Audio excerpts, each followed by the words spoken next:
There's a kind of fear that doesn't make a sound, a quiet dread that settles in the marrow of your bones, whispering promises of unseen terror. It doesn't scream or chase or bleed, not in the way you'd expect, not with overt violence. No, this fear is far more insidious. It watches. From the tangled silhouette of the tree line where the ancient pines stand like silent, judging sentinels. From the deepest pockets of shadow beneath your porch where night coalesces into something solid and malevolent. From just outside your window, that fragile pane of glass separating your sanctuary from the fathomless unknown, from that precarious edge where the warm, familiar light from your home struggles, then ultimately succumbs to the swallowing dark. These are not campfire tales or urban legends passed down through whispered rumor. These are 3 true stories, accounts of terror sent in by real people, ordinary individuals thrust into extraordinary, horrifying circumstances. People who, like you and me, thought they were safe. And they all begin the same way, with the slow, creeping, awful realization that someone was outside. Sound cue, wind cuts abruptly, subtle echoing silence. My name is Ethan Vance, and for as long as I can remember, the sprawling, unyielding wilderness of rural Maine has been less a place and more an extension of myself. Most people, the city folk who vacation here for a week or 2 in the summer, would call this place isolated. They'd see the endless stretches of thick pine forests, the winding gravel roads that seem to disappear into nowhere, the vast silent lakes, and feel a profound sense of loneliness. But for me, it's home. It's the constant, comforting hum of the wild, a symphony of crickets and rustling leaves, the distant roar of the ocean on particularly windy nights, and the quiet dignity of a place untouched by the frantic pulse of the modern world. My nearest neighbor, a sweet retired couple named the Millers, lives about 3 miles east down a notoriously bumpy logging road. Beyond them, it's just more trees and the occasional hunting cabin. Out here, the silence isn't an absence of sound. It's a presence in itself. A deep resonant stillness that feels normal, feels right, feels like the very breath of the earth, until it doesn't, until that silence morphs, becomes something else entirely, something heavy, something watchful.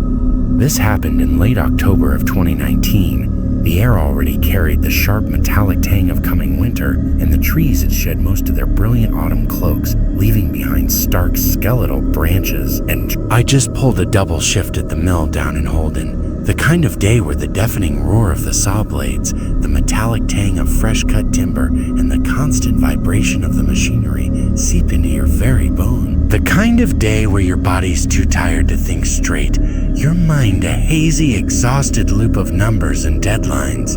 I remember the drive home vividly, a slow, arduous crawl through the kind of dense, almost supernatural fog that tends to cling to the ground like a second skin in these parts. It wasn't just ordinary mist. It was a living, breathing entity, swirling and coiling, blurring the lines between tree and sky, reality and illusion. My old Ford F-150's headlights, usually a comforting twin beam cutting through the darkness, barely pierced more than 20 feet ahead, creating a distorted tunnel of dim, uncertain light. Every rustle of leaves, every branch brushing against the truck's side felt amplified, distorted, swallowed by the oppressive silence beyond the reach of my feeble being. By the time I finally coaxed the truck into my long gravel driveway, my shoulders ached, my eyes burned, and my watch read past 2 a.m. The house, a sturdy, unassuming 2-story with a wraparound porch that had been my family's for 3 generations, loomed out of the fog,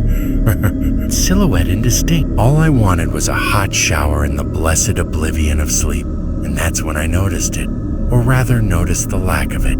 The porch light, motion activated, a high wattage LED I'd installed myself after a particularly clumsy encounter with a raccoon, wasn't on. It was usually a beacon, a comforting burst of bright white that sprang to life the moment my truck tires crunched onto the gravel path. LED don't burn out easily. They flicker, they dim, they die a slow, pathetic death, but they don't just go off. But tonight, it was just off. Yee, a gaping unlit void where a welcoming glow should have been. At first, I brushed it off. Maybe a glitch, an odd surge. A stray squirrel had finally done it in. My tired mind, desperate for simplicity, clung to these mundane explanations. I cut the engine, the sudden quiet of the truck's interior feeling unnervingly vast after hours of engine roar. The world outside was swallowed by the fog, the only sound the faint ticking stepped out of the truck, my heavy work boots sinking slightly into the damp gravel. The cold Maine air bit at my exposed skin, sharper than usual, and I felt it.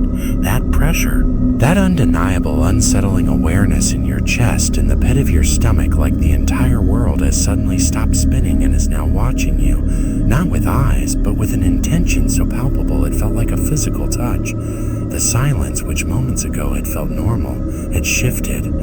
It was no longer the natural quiet of the woods, but an unnatural, almost predatory stillness. I paused, listened. My breath hitched, waiting. Silence. No wind. The fog hung heavy, unmoving. No crickets, those tireless chroniclers of the night, their chirps usually a constant, reassuring backdrop. Not even the low, distant hum of the mill turbines miles away, a sound I'd grown so accustomed to I barely registered it anymore. Just dead quiet. A silence so profound it vibrated in my ears, an absence of sound that screamed presence. As I walked toward the porch, each step on the gravel sounding unnaturally loud in the oppressive stillness, I kept one hand shoved deep in my coat pocket, my fingers wrapped tightly around the cold, smooth grip of my old buck-style pocket knife. It was just a habit, a reflex ingrained from years of living alone in the woods, a small, irrational comfort against the bigger, more primal fears that sometimes gnawed at the edges of the dark. Then I heard it crunch, a single distinct sound. The unmistakable sound of a heavy boot disturbing dead leaves and brittle twigs. Not from me. I had just stepped, but this sound was separate, distinct, from the woods, off to my right.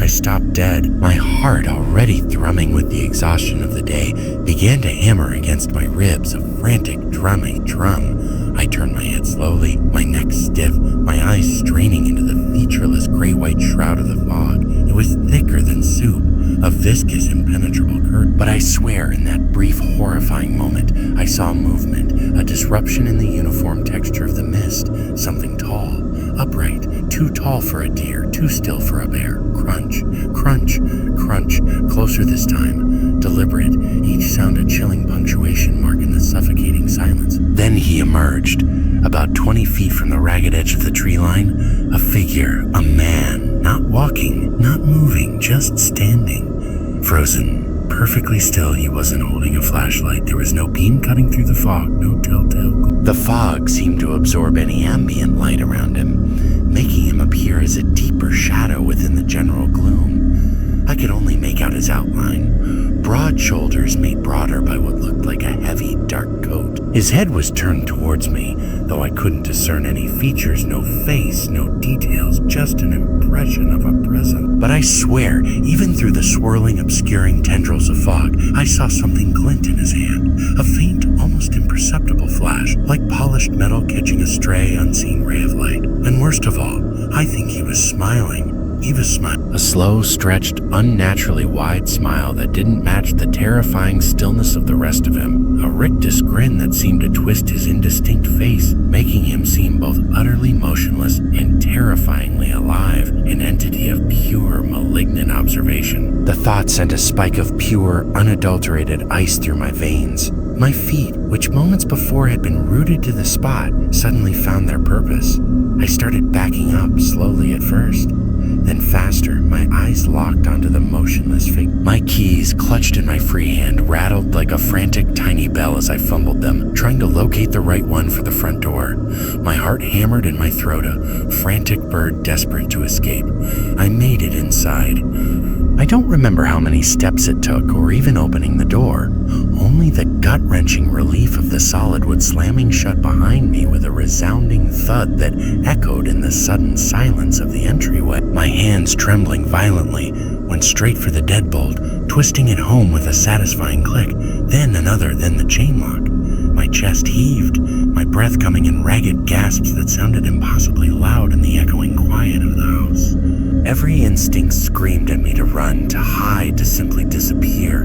But then a colder, more primal survival instinct took over. I grabbed my hunting rifle from its wall mount in the living room, a relic of my grandfather's, a sturdy bolt action with a worn wooden stock. My hands, though shaking, found their familiar purchase on the cold steel. I moved swiftly, instinctively, turning off every light in the house, plunging the interior into an even deeper, more profound darkness.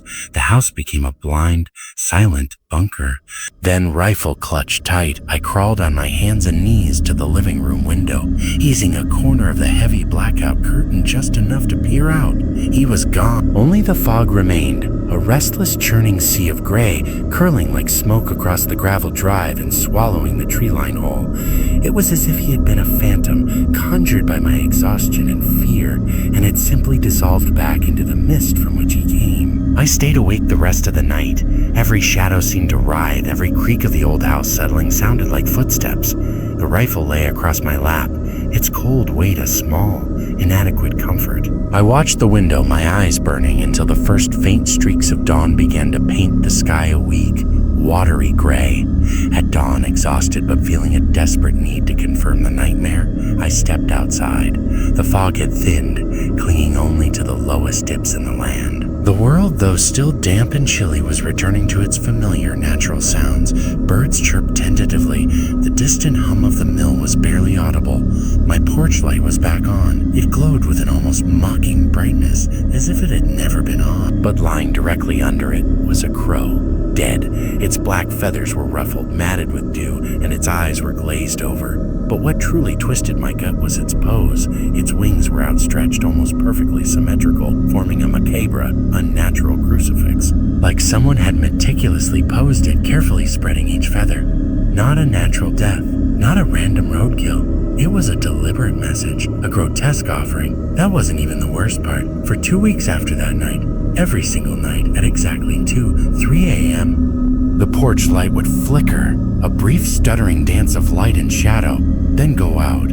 A precise, chilling ritual. No matter what bulb I used, whether I replaced it with a brand new one or an old spare. Maybe get some rest. Rest? The bitter irony of the suggestion was almost unbearable. I tried to convince myself that if I ignored it, it would go away. I started leaving the outdoor lights on during the day, hoping to deter whatever was out there. I closed my blinds as soon as dusk fell, and only opened them again after the sun had fully risen. My house, once open and welcoming, became a sealed tomb, but it wasn't enough. One morning, I went to collect firewood from the stack by the side of the house. As I bent down, I saw it. Bent down, I saw it. Scratched into the side of one of the neatly stacked logs at eye level was a single crudely etched word, watching. It was jagged, uneven, as if carved with a sharp stone or a dull knife. My heart leaped into my throat. This wasn't a prank. This was personal. This was a message. My hands started to shake.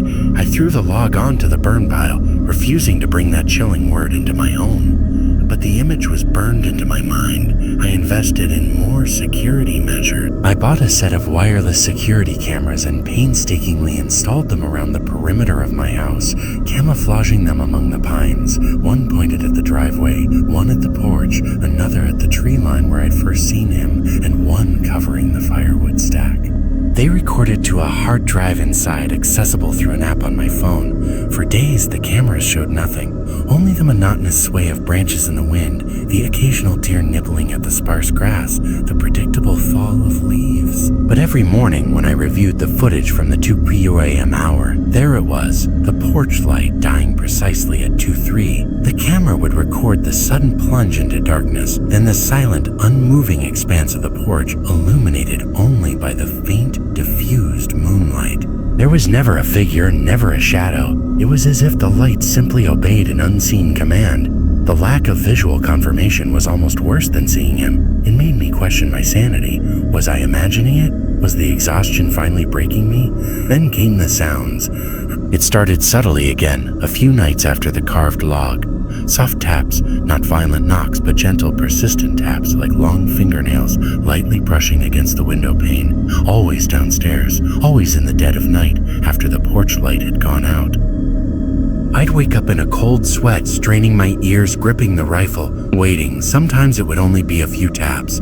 Other times it would be a slow, rhythmic tap, tap, tap, moving along the glass, almost like someone was tracing the outline of the window.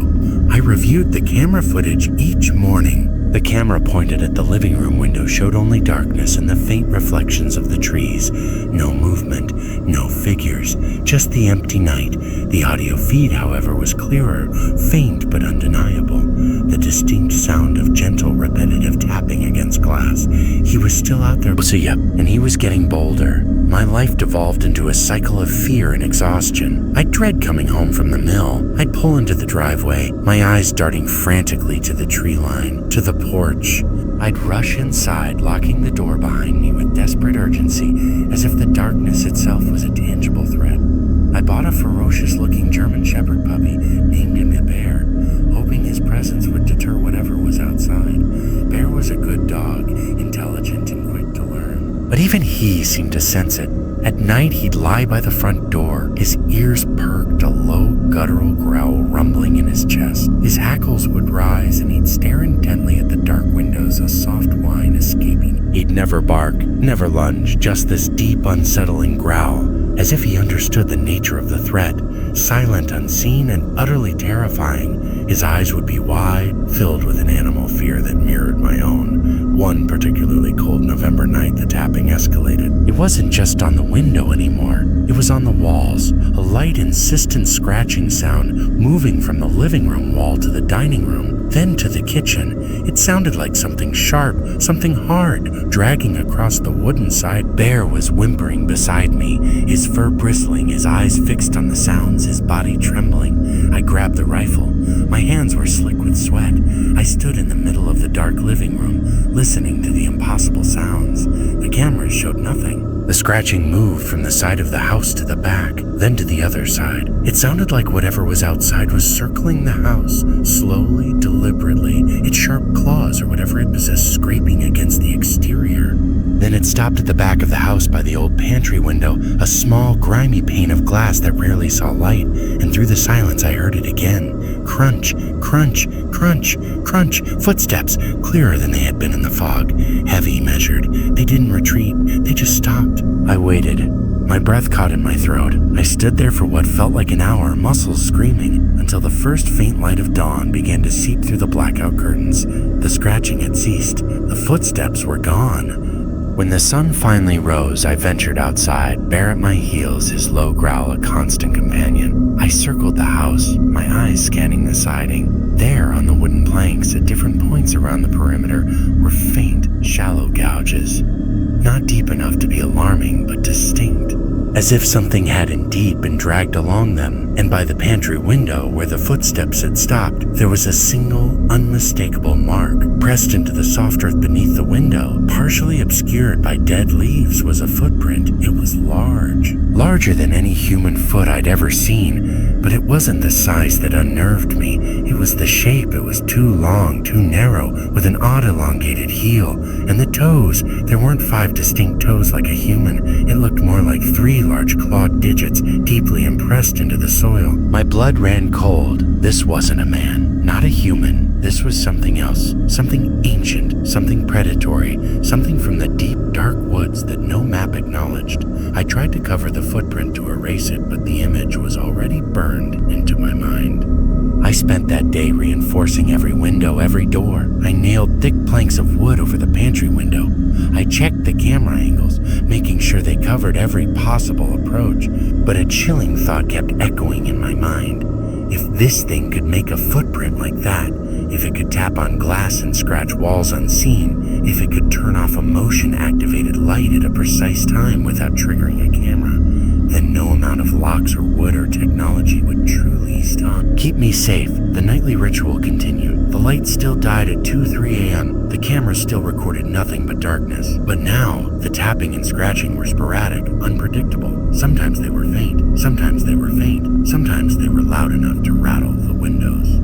Sometimes the sounds seemed to come from inside the walls themselves, a terrifying scratching presence moving through the very structure of my home. I stopped going to the mill. I called in sick, telling Granger I had a family emergency. I didn't care. All that mattered was staying awake, staying vigilant. Bear, too, seemed to have resigned himself to this new reality. He'd sleep fitfully during the day, but at night he was my sentinel, his low growl a constant thrum against my leg. He was losing weight, his ribs showing faintly through his fur. He was as exhausted as I was, driven by the same primal fear. One night, the scratching stopped at the base of the chimney, outside the living room. Then, a new sound began, faint at first, almost like a whisper, then growing louder like something dragging against rough stone. It was a rhythmic scraping, a horrible grating sound. I realized with a jolt of pure terror what it was. The chimney. It was trying to come down the chimney. Bear whimpered, his eyes wide and fixed on the fireplace, a low, desperate whine escaping him. I knew the flue was closed. I had always kept it shut to prevent animals from getting in, but the sound persisted, growing louder, more frantic, the scratching and scraping. The occasional clatter of loose debris falling. I grabbed the poker from beside the fireplace, my hand shaking so violently I almost dropped it. I stood before the cold, dark hearth, my heart pounding, sweat beading on my forehead. The sound was directly above me, a horrifying, unseen battle taking place within the narrow confines of the chimney. Then, sudden sickening thud, a muffled crash, and silence. Absolute profound silence. I waited. Minutes stretched into an agonizing eternity. Bear was frozen beside me, staring at the chimney, whimpering softly. No more scratching, no more scraping, just the dead quiet. When dawn finally broke, painting the sky with streaks of weak, watery light, I didn't dare approach the fireplace. I had to know. With every ounce of courage I possessed, I forced myself to walk over. I peered up the chimney, shining a flashlight into the dark maw. Nothing, just the usual accumulation of soot and cobwebs. But on the hearth, lying perfectly centered on the cold stone, was another offering. Not a dead crow this time. It was a single, long, slender black feather, too large for a crow, too dark for any bird I knew. It felt impossibly cold to the touch, and as I picked it up with a tissue, I saw something else. Embedded in the very tip of the feather, almost invisible to the naked eye, was a single-minute fragment of what looked like human bone. My blood turned to ice. This wasn't just a creature of the woods. This was something ancient, something that had been here before me, something that was waiting. It was waiting. I ran. I didn't pack. I didn't lock the door. I just grabbed Bear, threw him into the truck, and drove. I drove until the trees thinned, until the sky wasn't just a narrow strip above the road, until I saw other cars, other people. I drove until the memory of that house, that chilling presence, that single, horrifying feather, was a distant, echoing nightmare. I live in a small apartment now, in a brightly lit town surrounded by people. My windows are always closed, my blinds always drawn. Bear still sleeps by my door, but he doesn't growl anymore. He just whines in his sleep sometimes. I never went back to that house. I never will, and I never told anyone the full story, not even Deputy Barnes. They wouldn't have believed me. They would have thought I was mad. But I know what was out there, and I know what it left for me. It was waiting, and it still is. Somewhere out there in the deep, dark woods of Maine, waiting for the next person to move into that old house, waiting for the next porch light to flicker. I was 17. That awkward, exhilarating, confusing age where you're old enough to crave independence but still tethered, often reluctantly, to the safety net of home. I lived with my mom in a quiet cul-de-sac just outside Denver.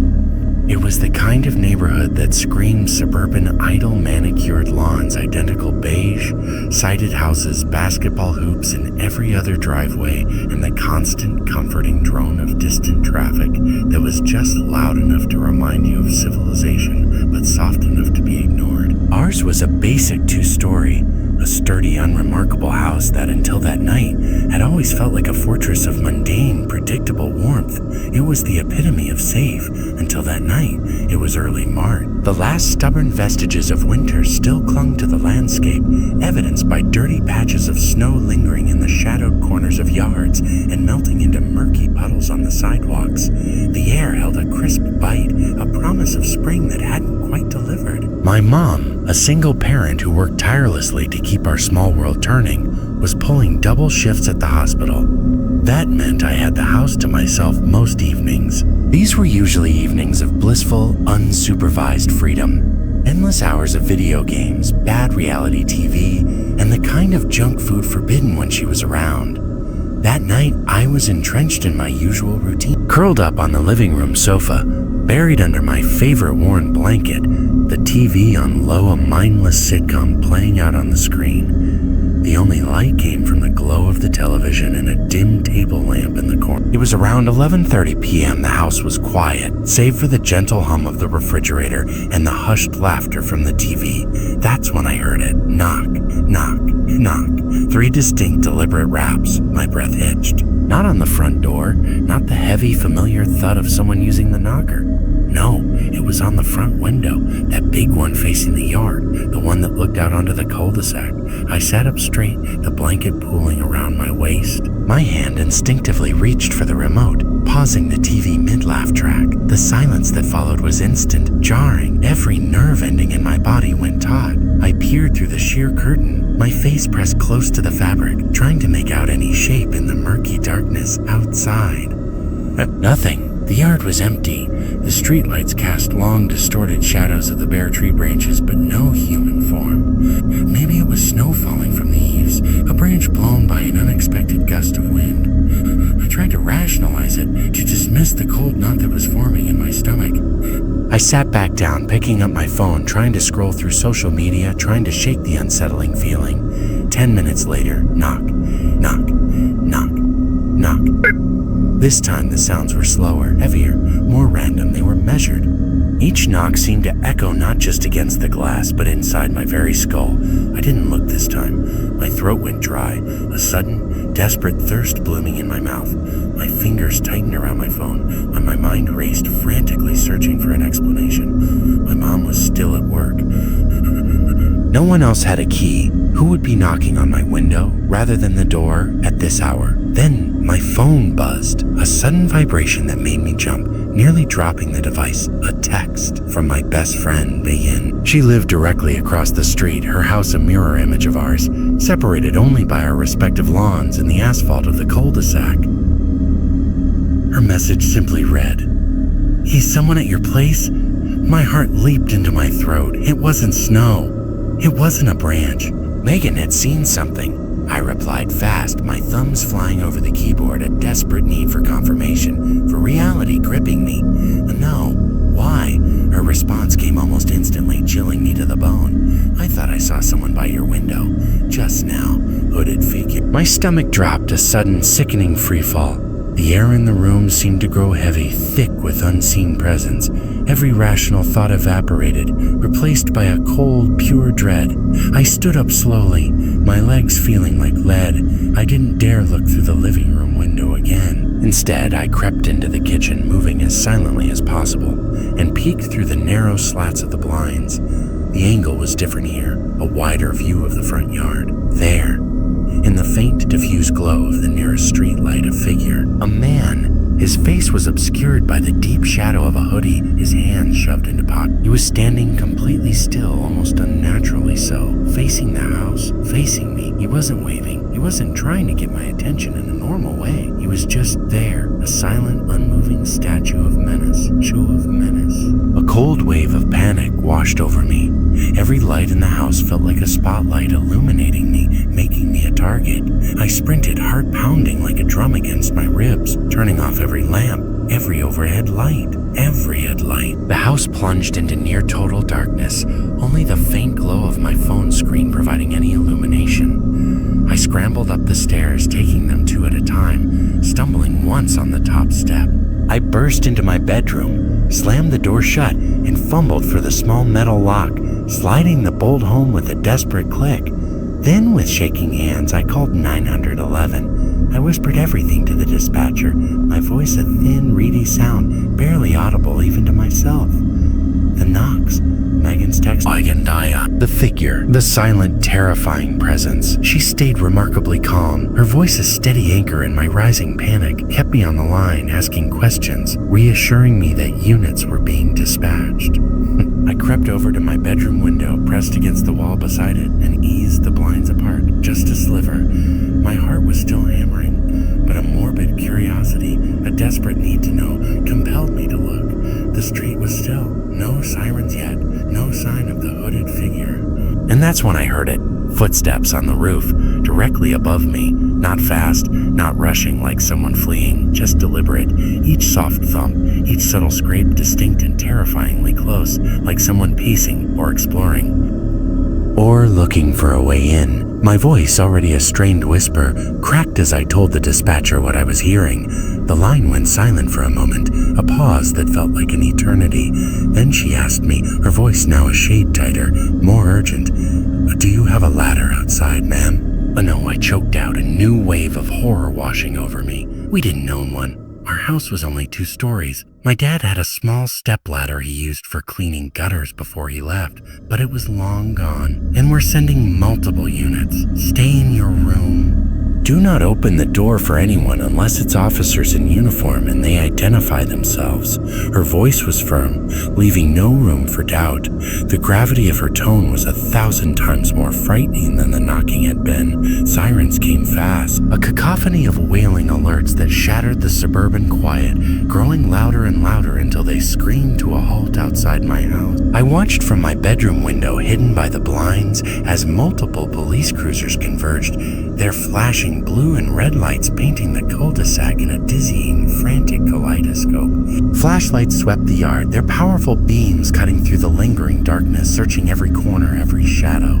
The man was gone, dissolved into the night as if he'd never been there. But they found something I'll never forget. Tracks in the snow. Clear, deep boot prints leading from the side fence through the yard right up to the front window, and then leading away from the house back toward the fence, long drag marks.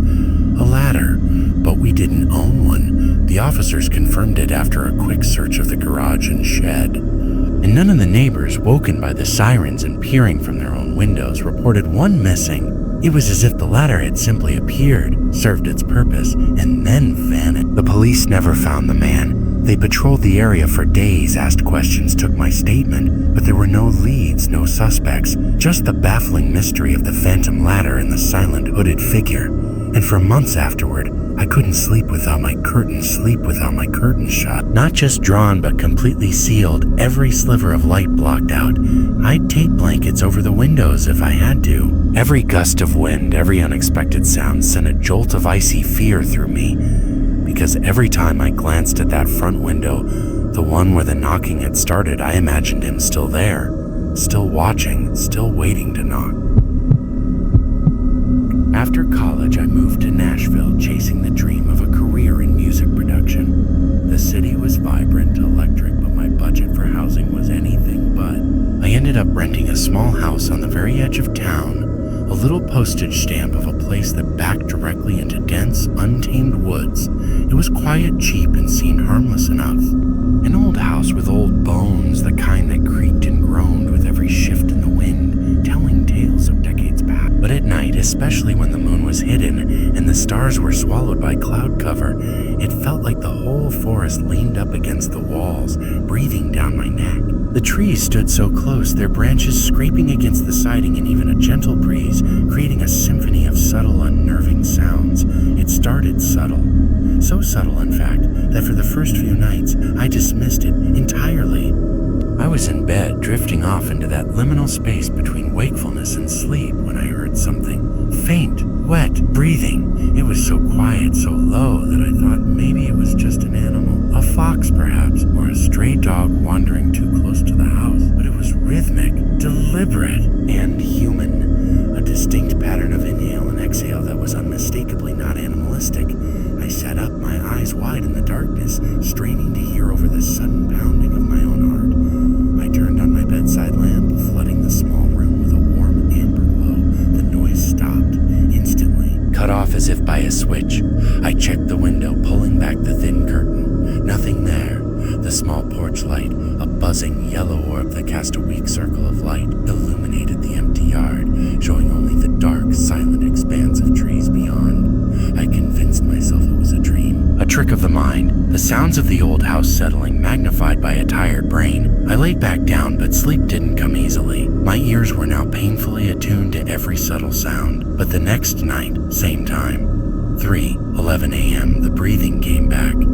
This time it was louder, closer, just below my bedroom window, as if pressed right against the exterior wall, ragged, strained, like the person was struggling, fighting for each breath, or perhaps doing something more sinister that caused such effort.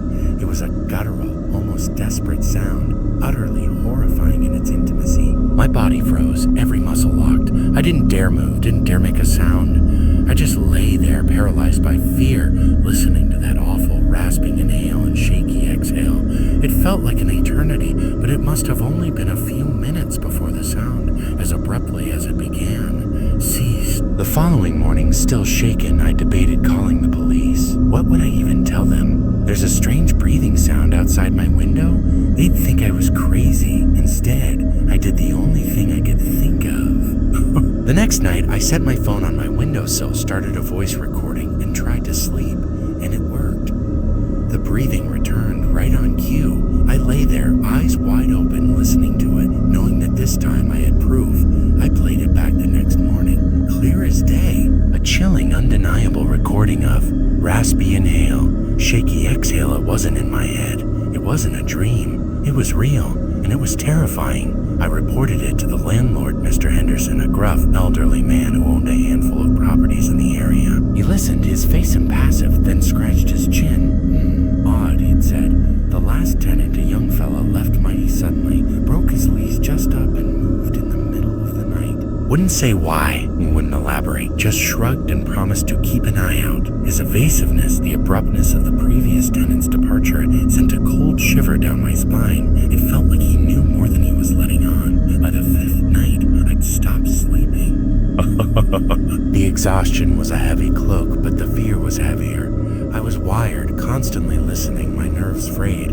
I bought a cheap motion-activated camera and set it up outside the window, aimed at the ground below, connected it to my laptop inside. I watched the live feed religiously. Nothing. Not a single flutter of movement. No shadow, no outline, no disturbance in the dew-kissed grass. But the audio, that was a different story. The camera also recorded sound, and every single night, at exactly 3:11 a.m., right on the dot, the same exact breathing would start. The same ragged, desperate sound, clear as a bell on the recording without any visible source. It was a phantom sound, detached from any physical presence, and that made it infinitely more horrifying. I finally brought the recordings to the police. 2 officers listened, their faces skeptical, trying to hide their amusement. They did a full perimeter check of the house, shining their flashlights into every bush, every dark corner.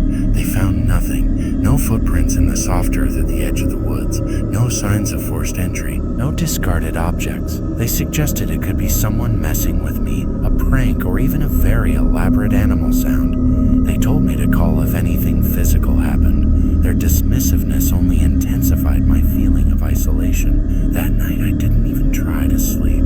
I couldn't. I sat in the living room, lights off, the heavy wooden bat I'd bought for protection resting across my lap, its weight a meager comfort. My laptop was open, the camera feed showing only the static, empty yard. I was a coiled spring, every sense on high alert, waiting for 3:11 a.m. I was convinced that if I was awake, if I was ready, the presence, whatever it was, wouldn't dare manifest. At 3:11 a.m., right on the dot, the breathing started, but this time it wasn't outside. It was coming from the hallway. The sound was duller, muffled by the walls, but unmistakably closer. It was inside the house. My house. My blood ran cold. A shock so profound it stole my breath. This wasn't a prank. This wasn't an animal. This was something malevolent. Something that had breached my sanctuary. I held my breath, every fiber of my being screaming. My knuckles were white as I gripped the bat. The darkness of the living room felt absolute, suffocating. I couldn't see a thing, but I could feel it. The oppressive presence. The knowledge that whatever made that sound, it was only feet away. Then a soft, deliberate sound from just outside the living room door, where the hallway began. A single, distinct creak, as if a weight had shifted or a foot had been placed. It was so faint, so terrifyingly mundane, and yet it felt like a thunderclap in the absolute silence. "I've called the cops," I whispered, my voice raw, a desperate, futile attempt to conjure authority where there was none. My voice cracked, betraying the sheer terror that was consuming me. The breathing stopped, just like that. Gone, vanished into the oppressive silence of the house. I sat there frozen for what felt like hours, heart pounding in my ears like a frantic drum, eyes straining uselessly into the impenetrable dark. My muscles ached from the tension. I didn't dare move, didn't dare breathe, convinced that the slightest sound from me would trigger something terrible. When the police arrived again, their sirens shattering the pre-dawn stillness, they found no one. They did another thorough search, this time inside the house. Every closet, every room, nothing. They still looked at me with a mixture of pity and skepticism. But in the bedroom, one of the officers, a young woman with sharp eyes, noticed something that confirmed everything and sent a final, horrifying chill down my spine. On the inside of the window, a smudge, not a fingerprint, not a handprint, it was a smear. A faint, almost imperceptible outline, like someone had pressed their face, their nose and mouth, against the cold glass from inside the room. The very window where the breathing had first started now bore the phantom impression of a face looking out. I packed my things that night, all of them. In a frenzy of panic and desperate self-preservation, I threw everything I owned into boxes and bags. I didn't care about the broken lease, the security deposit. I called a friend, begged for a couch to sleep on. I never went back, not even to collect the last few boxes. The thought of stepping foot in that house again, knowing what had been inside, what had watched me from the hallway, was unbearable. But sometimes, even now, years later, if I wake up around 3:11, I swear I can still hear it, that ragged, wet, desperate sound. It's easy to believe the danger lives inside. We barricade our doors, check our locks, thinking that the threat lurks only within the walls we've built to protect ourselves. We believe our homes are sanctuaries, impregnable fortresses against the chaos of the outside world. But sometimes it's the stillness just beyond the window, the terrifying patience of an unseen observer, the crunch of footsteps in fog, unheard by anyone but you, the knock on glass that no one answers because there's no one there. Because when someone's outside, truly outside in that chilling, silent way, they don't need to break in. They're already watching. They're already inside in your mind and your fear. And if you're lucky, that's all they'll do. If you've ever had an experience like this, a moment when the world outside pressed in, when the lines between safe and unsafe blurred, leave it in the comments. Share your story. Let others know you're not alone.